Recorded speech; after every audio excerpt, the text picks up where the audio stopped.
ರಾತ್ರೋರಾತ್ರಿ ದಿಢೀರ್ ಅಂತ ನೋಟ್ ಬ್ಯಾನ್ ಮಾಡಿದ್ದನ್ನ ಲೆಟರ್ ಅಲ್ಲಿ ಸೇರಿಸೋದಕ್ಕೆ ಪ್ರಧಾನಿ ಮೋದಿ ಅವ್ರು ಮರ್ತು ಬಿಟ್ರ? ಅದ್ ಯಾಕೆ ಅಷ್ಟು ದೊಡ್ಡ ನಿರ್ಧಾರವನ್ನ ಉಲ್ಲೇಖ ಮಾಡೋದಕ್ಕೆ ಅವ್ರು ಮರ್ತು ಬಿಟ್ರು?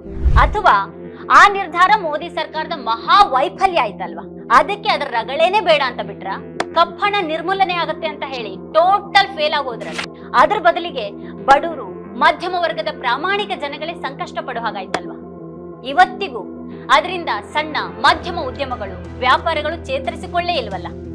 ಅದರಿಂದ ಭಯೋತ್ಪಾದನೆ ನಿರ್ಮೂಲನೆ ಆಗೋ ಬದಲು ಜಾಸ್ತಿನೇ ಆಯ್ತಲ್ವಾ. ಅದಕ್ಕೆ ಪಾಪ ಮೋದಿ ಅವರು ಅದನ್ನ ಪಟ್ಟಿಯಿಂದ ಬಿಟ್ಟು ಬಿಟ್ಟಿದ್ದಾರೆ. ಹಾಗೇನೆ ಇನ್ನೊಂದು ಐತಿಹಾಸಿಕ ನಿರ್ಧಾರವನ್ನು ಕೂಡ ಮೋದಿ ಅವರು ಉಲ್ಲೇಖ ಮಾಡಿಲ್ಲ, ದಿಢೀರ್ ಲಾಕ್ಡೌನ್ ಘೋಷಣೆಯ ನಿರ್ಧಾರ.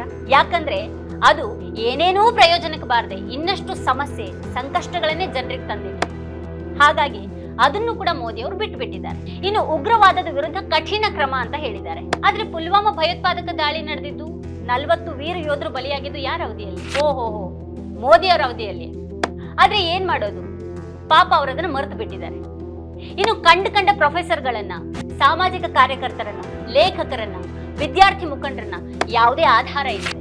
ಇನ್ನು ಕೆಲವರ ವಿರುದ್ಧ ಪೊಲೀಸರೇ ಸುಳ್ಳು ಸಾಕ್ಷ್ಯಗಳನ್ನ ಸೃಷ್ಟಿ ಮಾಡಿ ವರ್ಷಗಟ್ಟಲೆ ಜೈಲಿಗೆ ಹಾಕಿದ್ದನ್ನೇ ಅವರು ಎಡಪಂಥೀಯ ಉಗ್ರವಾದದ ವಿರುದ್ಧ ಕಠಿಣ ಕ್ರಮ ಅಂತ ಮೋದಿ ಅವರು ಹೇಳಿರ್ಬೇಕು.